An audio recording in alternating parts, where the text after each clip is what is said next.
नमस्कार। आज के इस एक्सप्लेनर में हम एक बहुत ही शानदार सफर पर निकलने वाले हैं।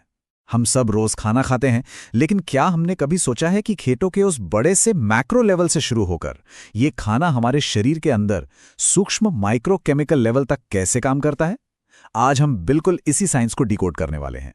तो आज हम जिन चीजों पर नजर डालेंगे वो हैं भोजन का असली मकसद क्या है, ये आता कहां से है, यानी इसके पौधे और पशु स्रोत, हमारी थाली तक पहुंचने की सप्लाई चेन, कुछ बेहद जरूरी पोषक तत्व, पानी और रफेज का रोल, और आखिर में एक परफेक्ट बैलेंस डाइट क्या होती है। चलिए शुरू करते हैं। शुरुआत एक ऐसे फैक्ट से करते हैं जो शायद हम सबको हैरान कर दे। क्या हमें पता है कि एक आम इंसान का शरीर हर रोज लगभग 3 लीटर पानी खो देता है? जी हां, सिर्फ पसीने, सांस लेने और मल मूत्र के जरिए। इसका सीधा सा मतलब है कि हमारी बॉडी की मशीन लगातार चल रही है और इसे बिना रुके काम करने के लिए लगातार फ्यूल और मेंटेनेंस की जरूरत होती है। तो इसी बात से जुड़ता है हमारा पहला पॉइंट, आखिर भोजन का मुख्य उद्देश्य है क्या? देखा जाए तो हमारा शरीर किसी मशीन से कम नहीं है। पुरानी स्किन सेल्स को बदलना हो, किसी चोट की मरम्मत करनी हो या फिर किसी खतरनाक इन्फेक्शन से लड़ना हो, इन सब के लिए कच्चे माल की सख्त ज़रूरत होती है। और ये कच्चा माल हमें खाने से ही मिलता है। खाना हमें काम करने की एनर्जी देता है, हमारी ग्रोथ करता है और सबसे बड़ी बात, ये बीमारियों से लड़ने की ताकत यानी इम्यूनिटी देता है। अब आते हैं अपने दूसरे पॉइंट पर। ये जीवन देने वाला कच्चा माल आता कहां से है, यानी इसके पौधे और पशु स्रोत क्या हैं?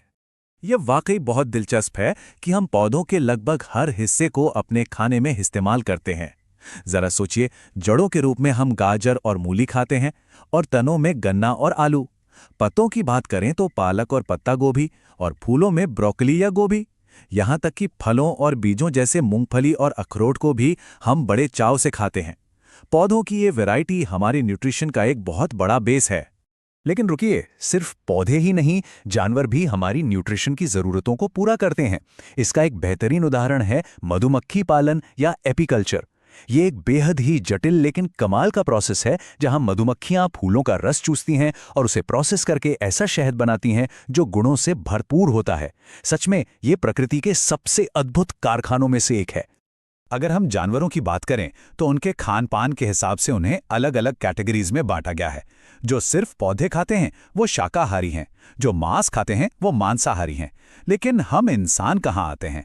हम सर्वाहारी या ओमनिवोर कहलाते हैं। साइंटिफिक नजरिए से देखें तो हम भालू और कौवे के साथ इस लिस्ट में आते हैं, क्योंकि हमारा शरीर इस तरह से डिजाइन किया गया है कि हम पेड़ पौधों और जानवरों दोनों से मिलने वाले खाने को आराम से पचा सकें। अब चलते हैं अपने तीसरे टॉपिक की तरफ, खाद्य आपूर्ति श्रृंखला यानी फूड सप्लाई चेन। खेतों से लेकर हमारी डाइनिंग टेबल तक खाना पहुंचता कैसे है? चलिए इसे गेहूं के उदाहरण से समझते हैं। सबसे पहले किसान खेतों में फसल उगाते और काटते हैं। फिर इसे प्रोसेस करने के लिए बड़ी बड़ी मिलों में भेजा जाता है। वहां से ये थोक बाजार में आता है, फिर हमारे मोहल्ले के छोटे दुकानदारों तक पहुंचता है, और आखिर में हम इसे अपनी रसोई के लिए खरीदते हैं। तो अगली बार जब हम रोटी खाएं तो हमें याद रखना चाहिए कि वो आटा एक बहुत लंबे सफर से होकर हम तक पहुंचा है। खेतों के इस बड़ी दुनिया से अब हम थोड़ा जूम इन करते हैं और बात करते हैं हमारे चौथे पॉइंट की, आवश्यक पोषक तत्व। अगर बहुत ही आसान भाषा में कहें तो हमारी हर एक मील असल में एक बहुत ही कॉम्प्लेक्स केमिकल डिलीवरी सिस्टम है। हमारे शरीर को जिन केमिकल्स की सख्त जरूरत होती है उन्हें हम पोषक तत्व या न्यूट्रिएंट्स कहते हैं। हर बाइट के साथ हम अपने शरीर को कार्बोहाइड्रेट, फैट, प्रोटीन, विटामिन और मिनरल्स का एक शानदार पैकेज दे रहे होते हैं। इन सारे केमिकल्स में कार्बोहाइड्रेट और वसा यानी फैट हमारे शरीर के एनर्जी बैंक हैं। कार्बोहाइड्रेट जैसे कि ग्लूकोज हमें तुरंत एनर्जी देते हैं, वहीं दूसरी तरफ फैट हमारे शरीर में एक रिजर्व बैंक की तरह काम करता है, जो कार्बोहाइड्रेट के मुकाबले हमें 2 गुनी एनर्जी देता है। इतना ही नहीं, ये स्किन के नीचे जमा होकर हमारे नाजुक अंगों को झटकों से भी बचाता है। इन पोषक तत्वों को हम रोजमर्रा के खाने में आसानी से देख सकते हैं।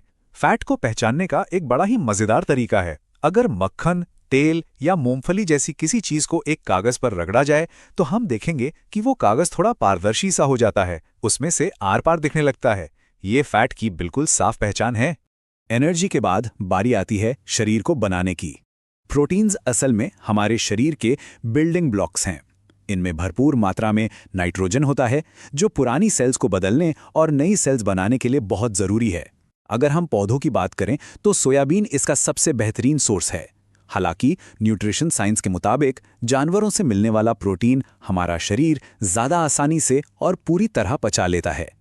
अब बात करते हैं एक ऐसे केमिकल की जिसकी हमें बहुत ही कम मात्रा में ज़रूरत होती है, लेकिन ये सच में जिंदगी और मौत के बीच का फर्क तय कर सकता है। 1900 के दशक की शुरुआत में British scientist sir Frederick Gowland Hopkins ने ये साबित कर दिया था कि अगर हमारी डाइट में ये छोटे छोटे कंपाउंड्स, जिन्हें आज हम विटामिन कहते हैं, ना हो तो एक बिल्कुल स्वस्थ दिखने वाला जीव भी अपनी जान गंवा सकता है। तो सबसे अहम बात यह है कि विटामिन्स की ही तरह मिनरल्स या खनिज भी हमें बीमारियों से बचाते हैं। हड्डियों और दांतों की मजबूती के लिए कैल्शियम और फॉस्फोरस चाहिए। खून बनाने और अनीमिया जैसी बीमारी को दूर रखने के लिए आयरन बहुत ज़रूरी है। और गले की ग्रंथि की सूजन, जिसे घेंगा या गॉइटर कहते हैं, उससे बचने के लिए आयोडीन का होना मस्ट है। इनकी जरा सी कमी हमें बहुत भारी पड़ सकती है। अब आते हैं डाइट के दो ऐसे हिस्सों पर जो हमें एनर्जी तो नहीं देते, लेकिन शरीर के अंदर के लॉजिस्टिक्स के लिए बहुत ज़रूरी हैं। पॉइंट नंबर 5, पानी और रफेज। ये बात हम सब ने सुनी है कि हमारा शरीर मुख्य रूप से पानी ही है, लगभग 70%। पानी हमारे शरीर में एक ट्रांसपोर्ट सिस्टम की तरह काम करता है।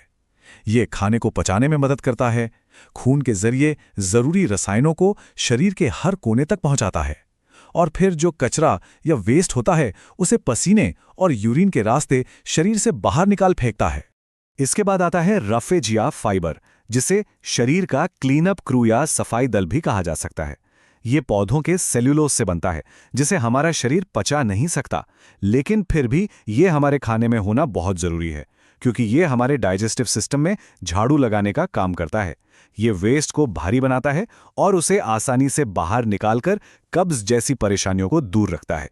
तो इन सारी चीज़ों को जानने के बाद हम अपने आखिरी और छठे पॉइंट पर पहुंचते हैं। एक संतुलित आहार यानी बैलेंस डाइट कैसी होनी चाहिए। अगर हम एक बैलेंस डाइट की बात करें तो इसके 3 मेन पिलर्स होते हैं। पहला, एनर्जी देने वाले फैट और कार्बोहाइड्रेट। दूसरा, शरीर की मरम्मत और ग्रोथ करने वाले प्रोटीन्स। और तीसरा, हमें बीमारियों से बचाने वाले विटामिन्स और मिनरल्स। हमारी बॉडी रूपी इस मशीन को बिना रुके चलाने के लिए इन तीनों का एक सही बैलेंस में होना बहुत ही ज़रूरी है। इस थ्योरी को अगर हम एक प्रैक्टिकल डेटा ड्रिवन उदाहरण से समझें तो एक 11 साल के बच्चे के लिए डिज़ाइन की गई डाइट कुछ ऐसी दिखेगी। इसमें एनर्जी के लिए 6-7 रोटियां या चावल हैं, प्रोटीन और कैल्शियम के लिए 1 गिलास दूध और दालें हैं, और बीमारियों से बचने के लिए हरी सब्जियां और फलों का एकदम सही मिश्रण है। ये महज खाना नहीं है, ये एक परफेक्ट साइंटिफिक फॉर्मूला है।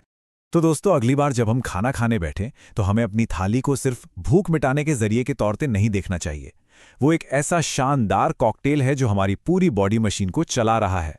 और इसी के साथ हम एक बहुत ही ज़रूरी सवाल के साथ इस एक्सप्लेनर को ख़त्म करते हैं। अगर हमारा हर निवाला एक कॉम्प्लेक्स केमिकल डिलीवरी सिस्टम है, तो आज हम अपनी इस कीमती मशीन में कैसा फ्यूल डाल रहे हैं? इस पर एक बार ज़रूर सोचिएगा। आज के लिए बस इतना ही, फिर मिलेंगे। Be sure to like this video, share and comment below, and don't forget to subscribe to Jonas Creation 25.